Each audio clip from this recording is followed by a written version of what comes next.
Welcome back to another episode of the TikTok Famous Podcast. Today on the podcast, I have someone that I follow religiously on TikTok, Maya Wanderlust, and she is here to talk about all things being a paramedic and the things that she's seen and the rodeo grodeo. So stay with us. You're listening to the TikTok Famous Podcast, where viral fame meets raw reality. Join your host, Meredith Willits, as she dives deep with your favorite creators to uncover the real stories behind the scroll, the highs, the lows, the algorithm chaos, and everything in between. This is not your average interview. This is the TikTok Famous Podcast. Okay, so we're trying it again. Thank you so much for not giving up on me, Maya. Thank you for not giving up on me. I'm not really sure what the problem is, but I'm happy to be here. Well, I'm glad to have you back. So we started talking about the reasons that you got into being a paramedic, because that is a lot of the stuff that you share on social media. So if you can say again, so we can see and hear you, of course you just disappeared, but hopefully I'm still hearing you. Yes. Why you decided to be a paramedic? So that story goes back all the way to me being a kid. My father was a brittle diabetic growing up. And one day we had gotten into a car accident, and that was my first experience with the 911 system.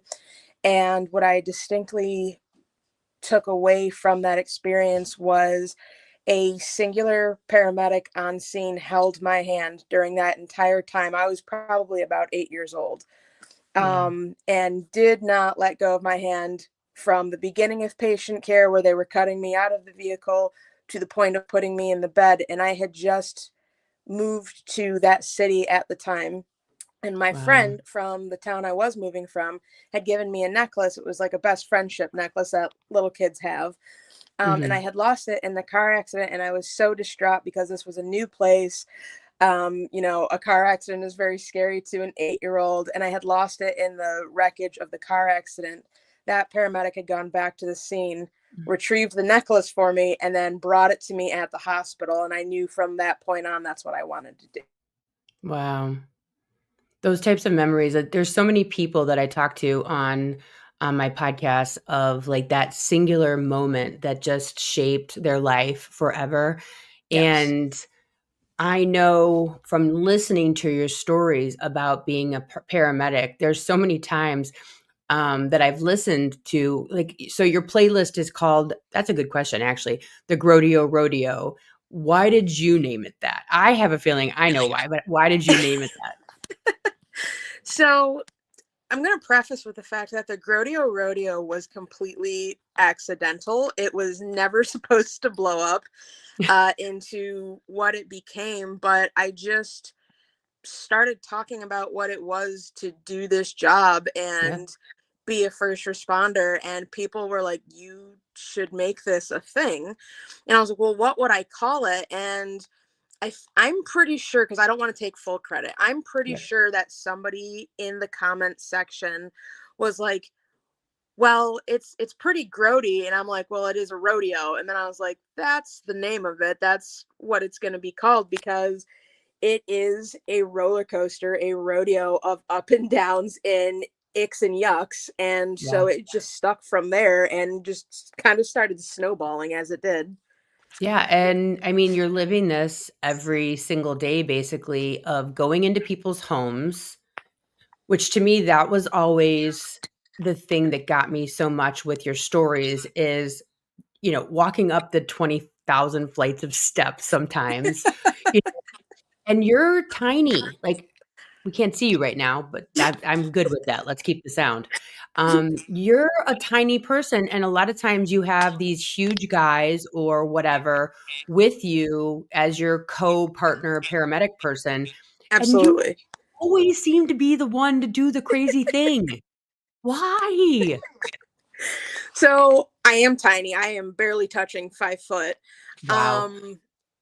But I was also raised and brought up in a family of tiny, ferocious women, and was instilled in me at a young age, you can do anything the big boys can. Yeah. So I have always lived my life that way. I have always been a big personality in the room.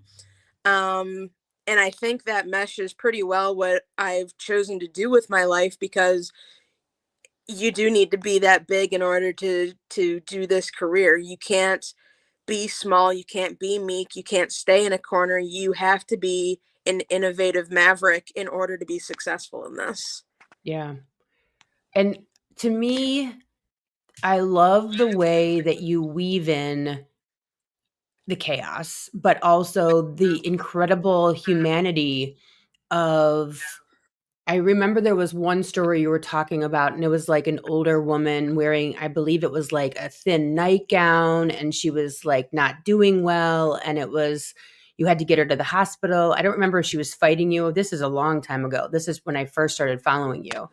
And like you bring the humor, but you also bring this humanity of these people, if it not for paramedics, if it not for hospitals and doctors and nurses and staff, these people would starve. They would die alone in a house.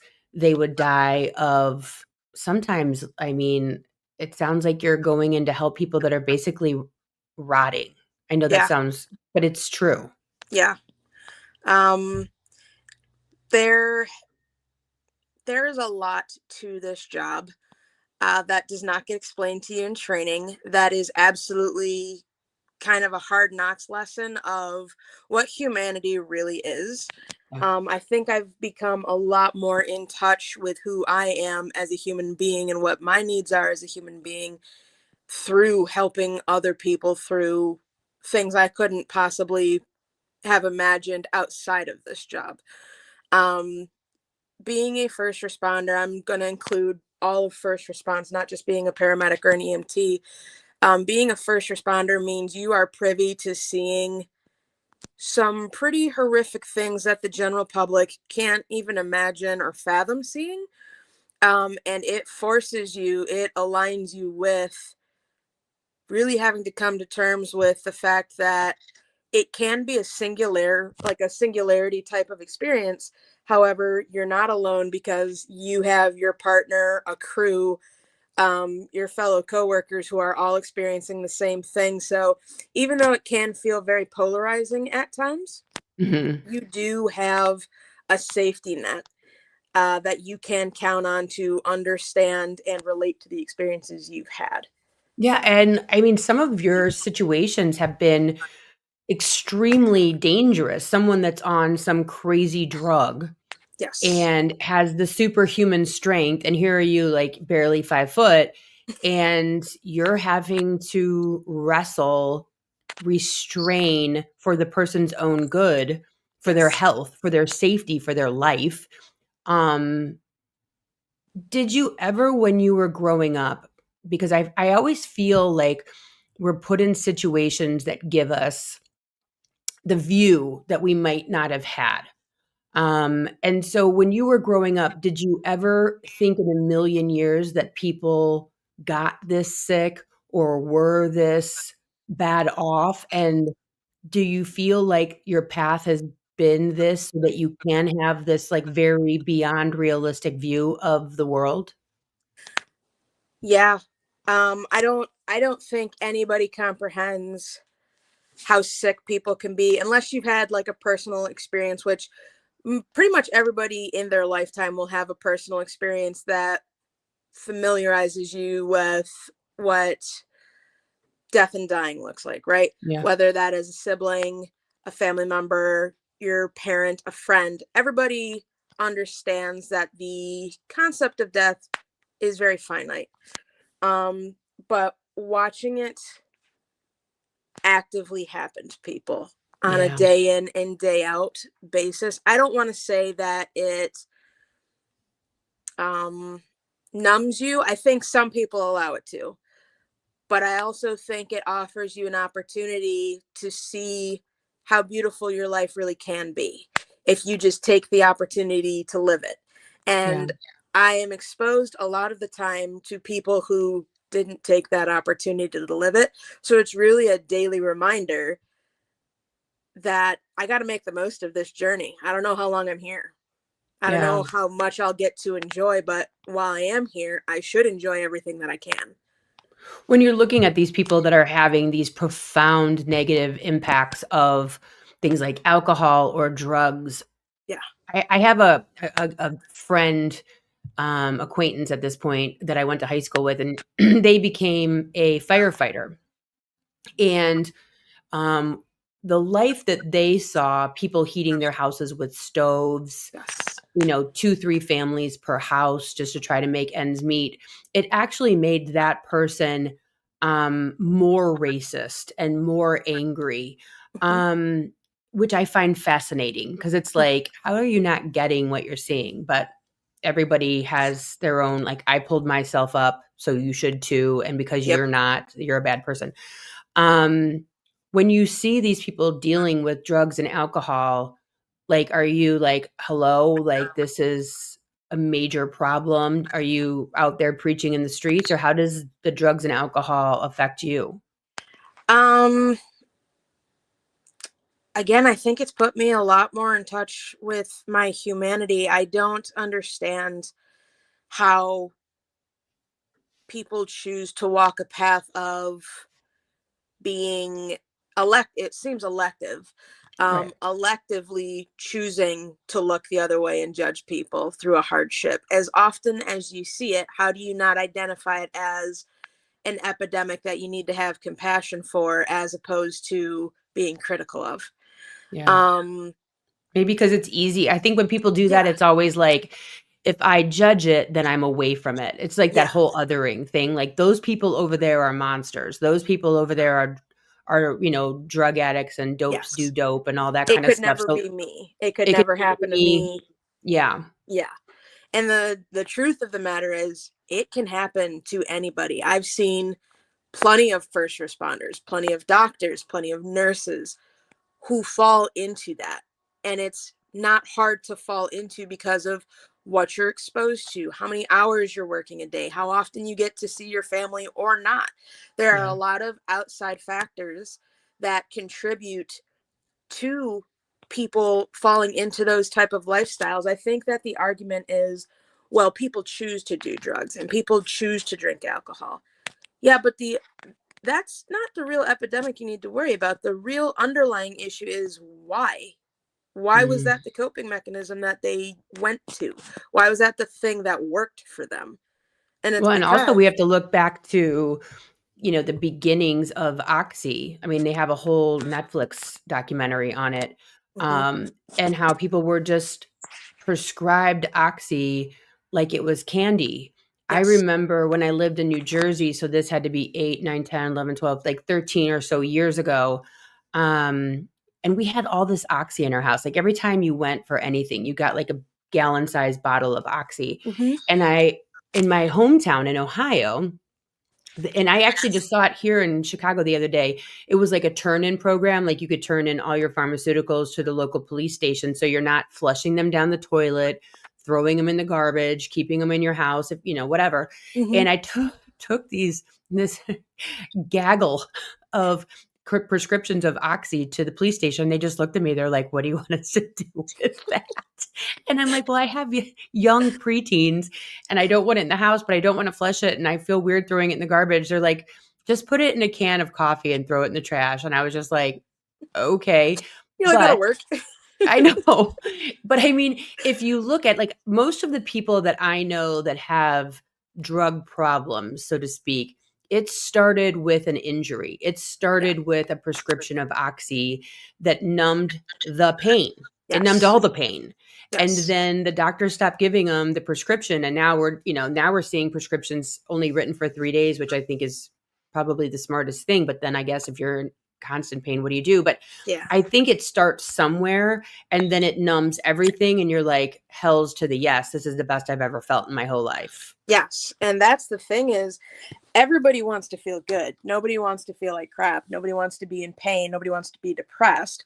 So can you really fault and judge people because a lot of people have chemical imbalances in their brain? If you don't suffer from that, I love that for you, right? Yeah. Like that's phenomenal. Count yourself lucky and call it a blessing that you've never had to experience that. But for people who want to feel what you feel at baseline, how do you really sit there with a critical pointing finger and fault them for that. Yeah. I'm starting to learn, just through talking to people and that are not in my circle, right? They're not sitting where I'm sitting in the house that I'm sitting in. They have all these different experiences. And it's like everyone's experience is so profoundly different, from growing up to the work life to, their chemistry. Hmm. I just had on it was what the heck's her name now? I'm blacking out. She has complete androgen insensitivity disorder. She was Mrs. USA in 2022, and I'm of course Jackie Blankenship. I just had her on, and she was talking to me. So her body like does not recognize testosterone at all. Oh, wow. So she was like in the womb going to be a boy, but her body didn't know there was no testosterone to quote make her a boy. So everything grew as a girl. It's fascinating. That's amazing. It's fascinating. You have to go. Miss Jackie Blanks is her at.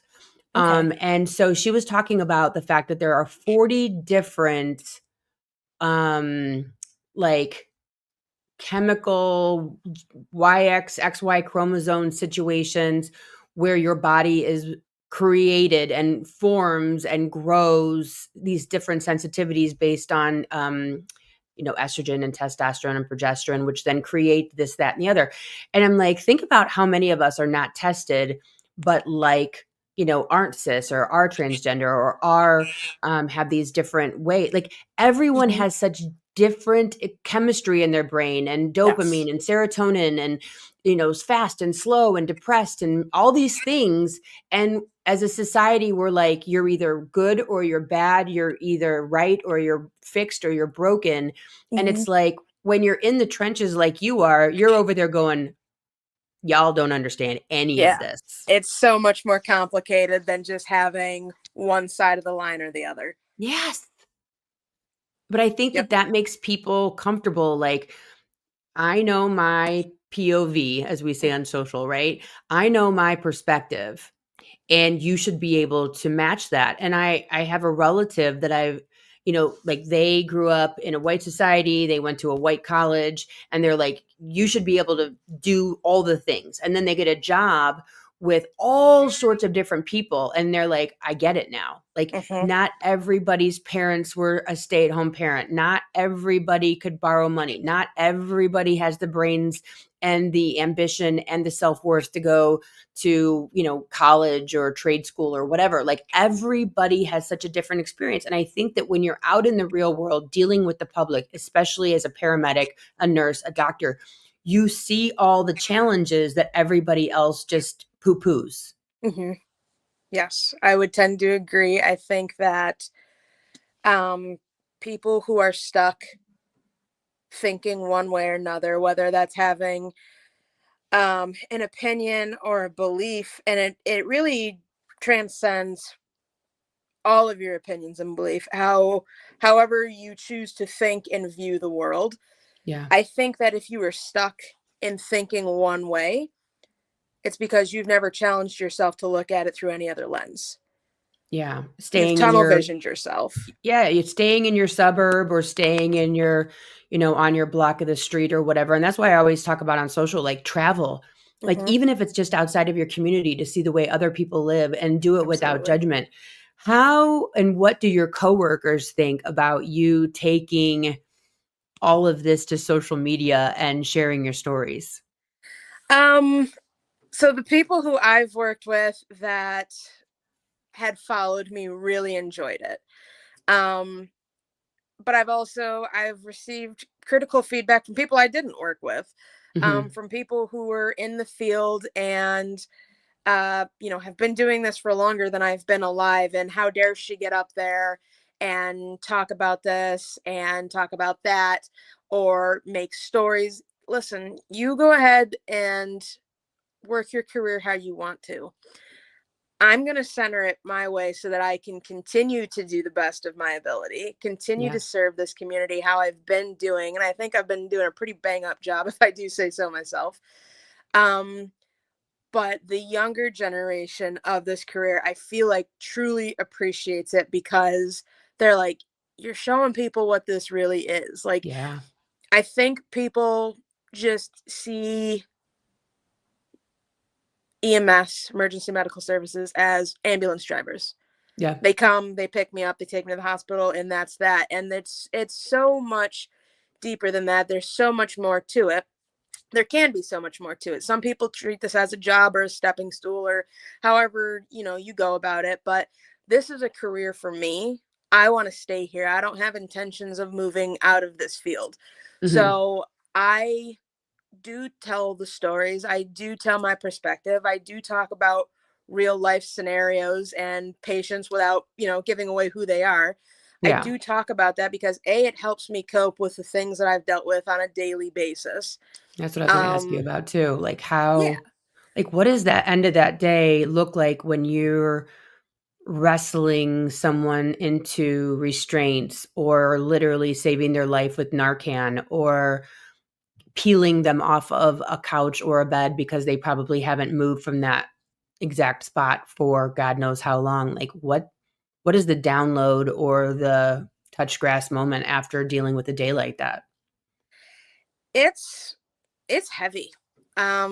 There are days where I've come home and I'm just like, I'm touched out, I'm tapped out, I can't talk, I just want to sit. I don't really want to apply myself with anything right now. But when you do that, you're kind of making a choice to die early is what I'm going to relate that to, right? So when we Really? don't communicate those things, when we don't communicate the hardships, when we don't talk about and express things that we've had to experience throughout a day, I think you're killing your brain and you're killing a piece of your soul when you do that because you're just deciding to bottle all this stuff up, which is why you see such a high frequency of substance abuse, Yeah. of really poor coping mechanisms, of high diagnoses for depression and anxiety.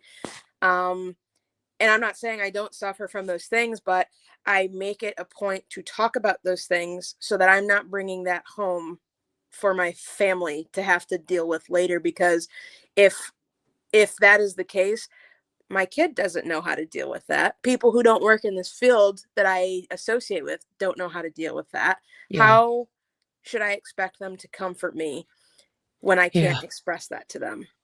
Yeah, they're just like and so many, especially children, they internalize it. I Yeah. did something wrong. Mom's in a bad mood because of me. They Yes. have no ability to have the perception of, "Oh, she had a bad day at work." Yeah. All they know is they're in front of me, Mm-hmm. they're angry, upset, or despondent, whatever, Mm-hmm. and it must be because of me because the whole world is existing because of me as children, right? Like Yes. that's how they see the world. I have actually worked with quite a few wives of police officers who, you know, are having a rough time because of what their police officer spouse sees on the job. Mm-hmm. And I always ask them, like, do they go to therapy? Do they seek counseling? Do they have mandatory therapy? And they're like, if they shoot their gun. Is therapy normalized these days in the first responders collective? Blanketly, I would like to say no, it's not normalized. Yeah. I think people in today's generation have absolutely normalized going to therapy. I think that's a beautiful thing. I think that you Yeah. absolutely should. I would love to see it be a thing where all companies are like, hey, listen, there's somebody in the building or somebody that you can call that is always going to pick up the phone. But a lot of the time, we're each other's therapy, we're each other's therapists, where there's kind of this unspoken spoken pact that we all make when we get into this. If you've had a good preceptor or a good training officer, where they will tell you, make it a point to find people who are a safety net for you. Yeah. Make it a point to have people that you can go to for this. There's a very high divorce rate in this field. There's a very high suicide rate in this field. Suicide rate amongst first responders is very high, but I believe that the current statistic is that EMS is the highest. Wow. Um, but yeah, there's a lot that goes on here that if you don't have your people in place, you are going to struggle immensely, and you're either going to pick up bad habits and, spiral your life down the drain, or you're going to figure out what works for you and how to deal with this. But this field absolutely does change people. And I Well, I mean, think, how could it not? I mean, yeah, my everyday is, laundry, podcast, clients on the phone, you know, those damn dishes that the brown shit doesn't come off the inside of the pan. Yours is rolling up to dead kids, missing yeah, limbs, ODing and, behind a dumpster or whatever, like your every day is the worst of the people's absolute worst day. You are hmm the first person they see on their absolute, hopefully, worst day. hmm And that takes its toll on any, I mean, how could it not? yeah, yeah. But at the It's same time, I, anytime I've ever needed or I don't know if you know that I got struck by lightning last August. no. And oh yeah, on the beach in Amelia Island. That was interesting. Oh my It, gosh. yeah. And I just went over like a ton of bricks. Like I was soaked in water. I guess that's what the doctor was like. That's why you basically didn't die because it just like the electricity just like stayed on the water because I was soaking wet. And it just traveled, whatever. And so my husband, this woman came up to us. I don't remember. I mean, I didn't see anything. And she just kept saying to my husband, he said, like, keep asking her questions. And I will tell you that 100% worked because I would like start like floating to this gold white light and being hmm super calm and chill. And then Jim would say, like, what's our dog's names? And I'd be like, I don't want to tell you our dog's names. You're so annoying. I was just like You're having so interrupting much. this beautiful experience I'm You're having. you're totally interrupting my gold white space. Like I'm going to go over here now again. And he'd be like, where did we get married? And then I'd be like, I don't want to tell you where we got married. You're annoying my white space. And so then like I'm like back in it. He keeps asking me questions. And then he tells this woman, her name was Carol, he's like, you have to ask her questions. I don't know what else to ask her. And hmm so she like looks up, I guess. My eyes are closed this whole time, and I'm just like laying in the pouring down rain. And I'm like, she's like, the paramedics are coming. And my question was, are any of them hot? That's a fair enough question. If Right? I'm gonna stay, can they at least be eye candy? Exactly. So like they come over and they're, doing all the things and whatever. And so they now start asking me questions because they are super annoying and it works. And it was so weird because I got severely electrocuted. I stuck a knife in electrical outlet when I was little. Oh my gosh. I know. And my neighbor saved me because you like magnetize, like you become a magnet. You can't let go of it with electricity like that, I guess. And so he took a wood like broom or something that was in the garage. I was playing house in the garage and used a knife as a key. And he like ripped me off of that, right? So that was like back in the 80s. So the paramedics started asking me all these questions and all of my answers were like 1984. But I knew I couldn't answer that because they'd put me like in the psych ward. So I'm like, my brain's like 1984. And they're asking me what year it is. And I'm like, 2020, I think this was 2024. And then they're like, where do you live? And I wanted to say like Ohio, but I knew I couldn't answer that. It was so weird. Like it was so strange. I like got zapped back to like when I got electrocuted as a kid. Oh my gosh. That's such a crazy experience. So crazy. And then like I was talking to the one guy who was like my main paramedic guy, and I just like looked at him. I'm now in the hospital, like waiting to like be put someplace. And I just looked at him. I'm like, I can't feel the left side of my entire body. He's like, not at all. I'm like, like the whole thing is like dripping and drooping. And he's like walking over to the doctor, like, she can't feel the left side. I just like, please don't let me have a stroke. Like, I just don't want to have a stroke, like anything but that. But I'm telling you, like, you remember these people. Like, I remember when my son was life flighted and they strapped me in the gurney and put him on top of me and strapped him on top of me. Like, those are the people, you are the people that when you are on your worst day and your husband can't come up with any more questions to keep you from the golden light, that they show up and they just like, they know exactly what to do. They know exactly what to say, like all the things. They push you when you need to be pushed. Like I was like, I'm not getting up. And they're like, you're getting up. I'm like, I'm not getting, they're like, you're getting up and you're going to walk into this car. And I'm like, I don't want, or a truck. It was a truck on the beach. But like, that's what's so crazy is that's who you call. Mm-hmm. That's who you freaking call when you're like having your worst freaking ass day. Mm-hmm. And you get to be, in quotes, that person, Mm-hmm. because at the end of the day, you're stuck with all of those visuals. How do you like leave them?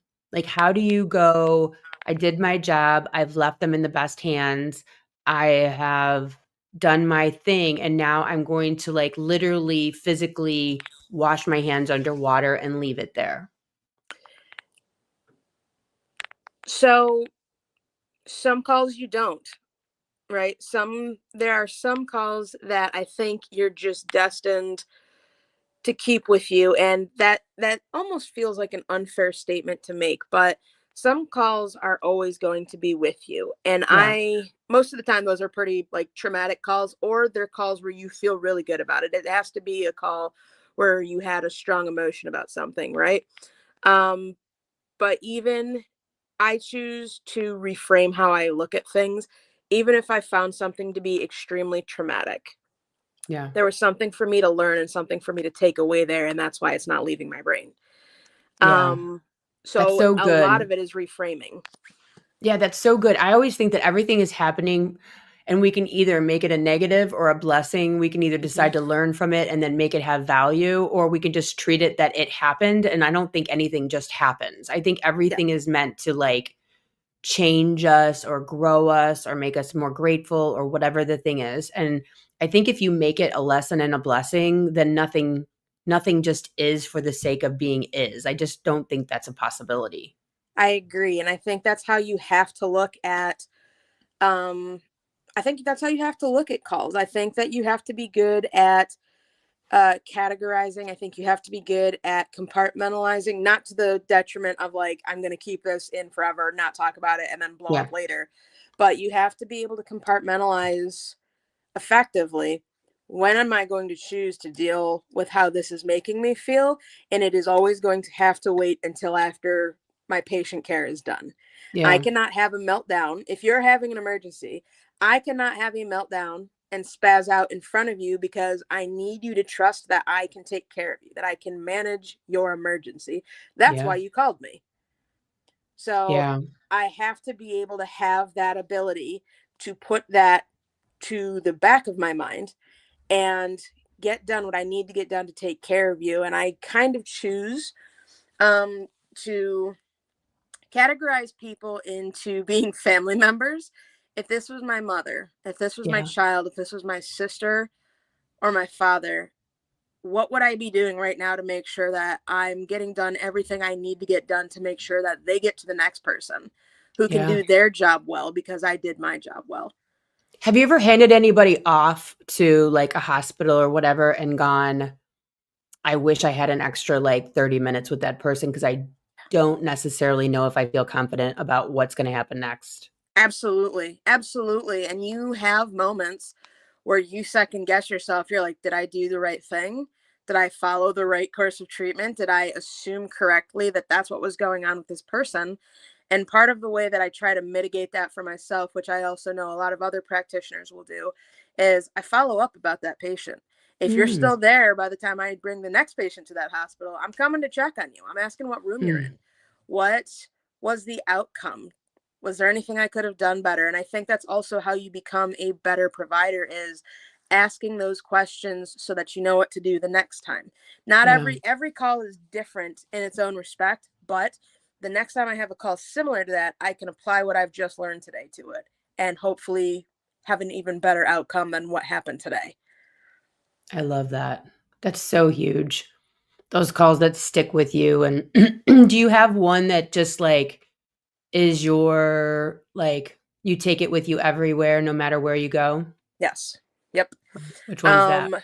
That call for me, I was in the midst of wrapping up like my clinical time for paramedic school. So you have to do X amount of hours on an ambulance and in a hospital before you can like graduate from the Mhm. program.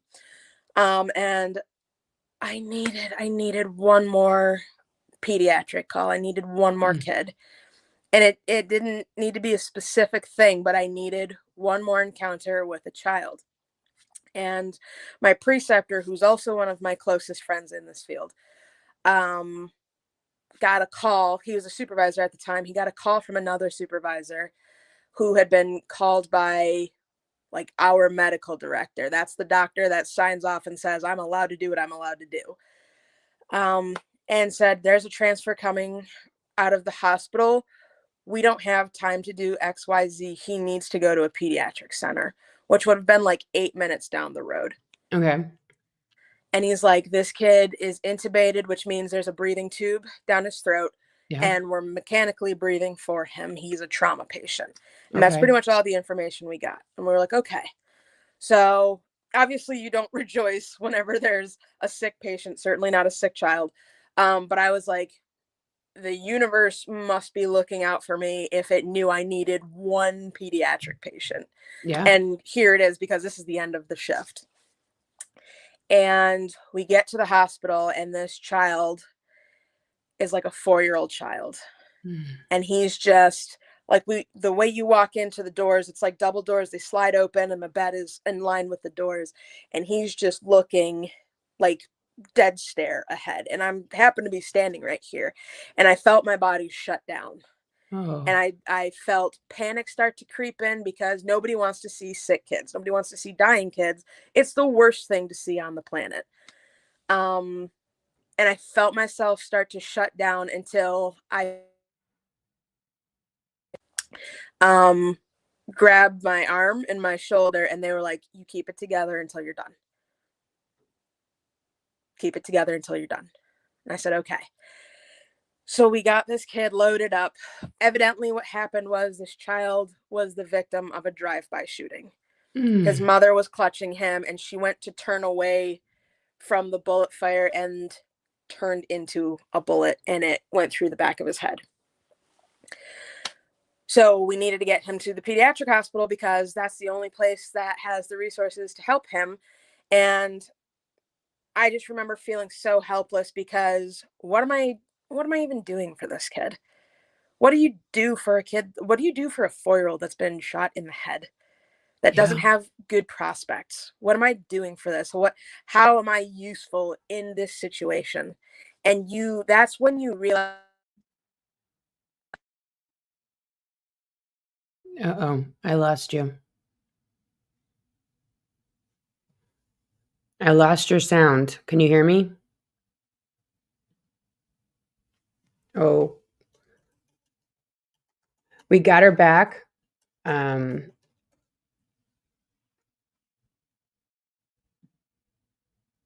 see here. Whoop. There she is. Go ahead. I don't know what happened there. It's okay. But I left off saying, you realize how small you are in the grand scheme of everything that's going around you all the time. And that you are literally just one molecule in the entire universe trying to make a difference. So I felt helpless, and that felt so crushing at the time.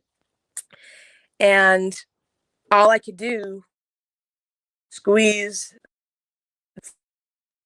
And I remember feeling how futile that felt. And I was like, what else can I do? And I was like, there's nothing. But this kid's brain is still working. Even if he's not breathing, even if I know his heart is giving out, his brain is still working, which means he's still cognizant of what's going on around him. Yeah. And I instinctively, I just reached down and I grabbed his hand, and I just kept like squeezing it, because I needed him to know somebody is here with you. Somebody is here in your moments with you. Wherever you're about to transcend, you were not alone in the end, right? That's such an important thing that so many people are robbed of in their dying moments. And I I remember fighting for my life not to start crying in the back of this ambulance because my son was the same exact age. My son is Wow. the same size. I can't imagine being the parent in this situation. And again, I was doing my best to keep it together and not cry, but it was so somber because I am a baby fledgling, not even real paramedic yet. And I'm sitting back here with two vetted paramedics who collectively have been practicing longer than I've been alive. And even they are downtrodden by this. It sucks, right? Yeah. So you get to the hospital, and by the time we had got there, this child's father had gotten there, and we're rushing this kid into the trauma room, and staff, you can overhear this, staff is explaining to him, hey, listen, we can put a brain tap in to try and mitigate swelling. It's not going to work. We can elect to do nothing and let you sit with him. He's still going to die. Oh. And this father is my age, with a son my age, and you are being told that your child, the light of your life, is not going to make it. And what decision do you want to make right now? And like, that is what took me. So we dropped this kid off. I stayed for as long as like my body would allow me, but at some point you just start having a visceral reaction. Yeah.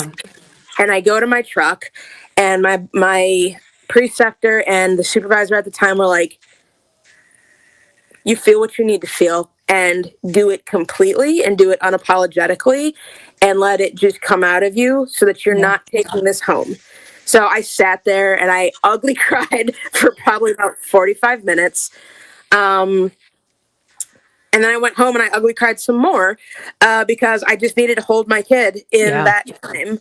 And that day I got a tattoo on my hand. That is an olive with an olive branch for a symbol of peace to commemorate that little boy and that experience. And in the hopes and the endeavors that I have throughout this entire career, I'll be able to make some kind of difference that matters.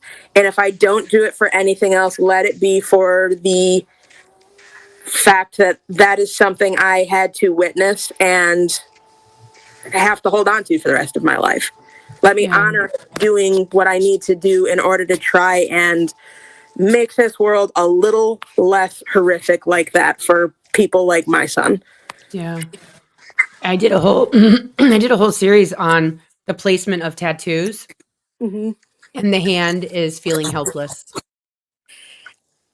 Which is amazing because that's exactly how it felt that entire time. And in moments that I feel helpless, that's the first thing I'm looking at is my hands. And what can you do with these to change that? What can you do with these hands to make the situation better? Yeah. And sometimes you can't fix it all the way, but you make it just a little bit better. I mean, just holding that kid's hand and being that presence in that moment was monumental for everything involved, and being the strong one, even if it was just for that ride and for those moments. That soul knew you were there, and I think that's what you just have to take with you from that experience. Are you afraid, or are you hearing whispers yet of, I don't know where you're located, but the fallout of the Medicaid cuts, and seeing how that's going to disrupt the hospitals and or paramedic situation? Yes. Yeah, that is a terrifying prospect for anybody that actually understands what that will do.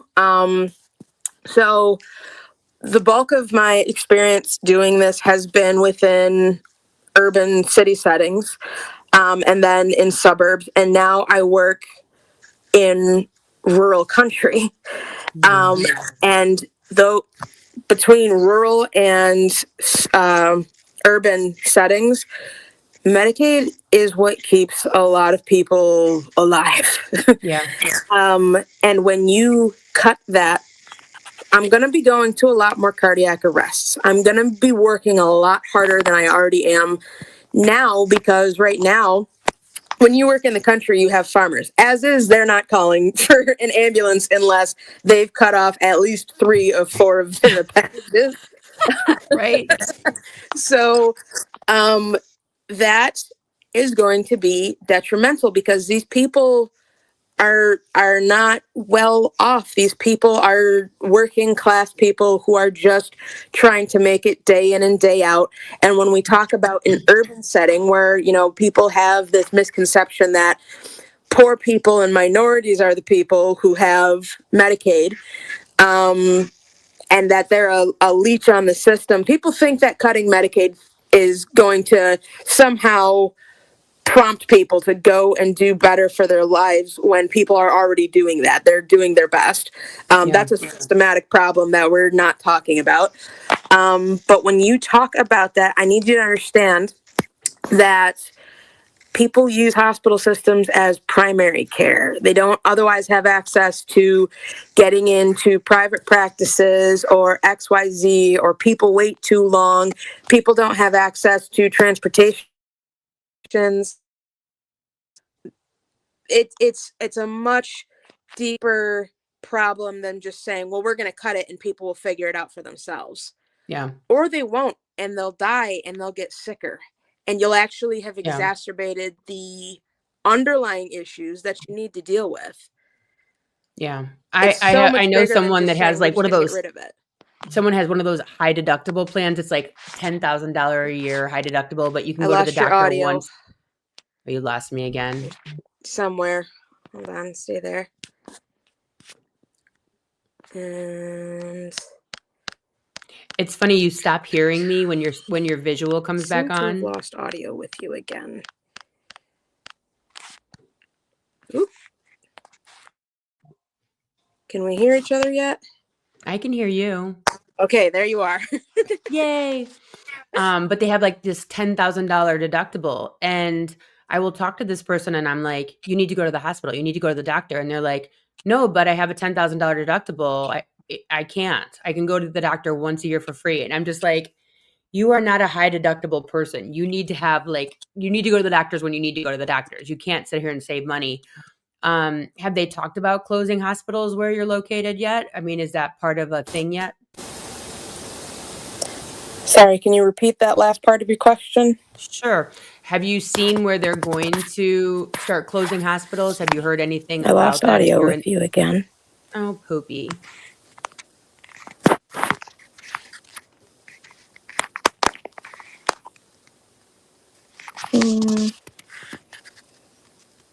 Usually when I can't see you, I still can't hear you. I'm sorry. That's okay. Let me see here.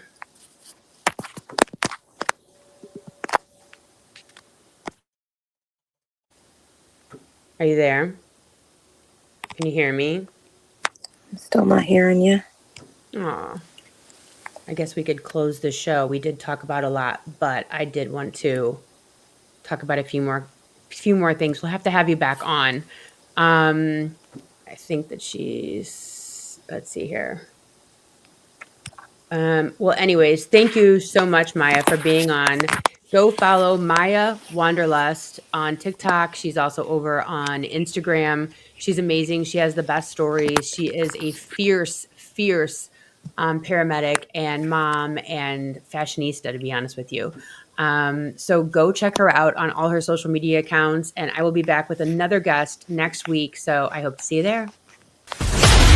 Thanks for tuning in to the TikTok Famous Podcast with Meredith Willits. If you're loving the unfiltered stories and behind-the-scenes truths, be sure to subscribe, leave a review, and share the show. Until next time, let's get famous.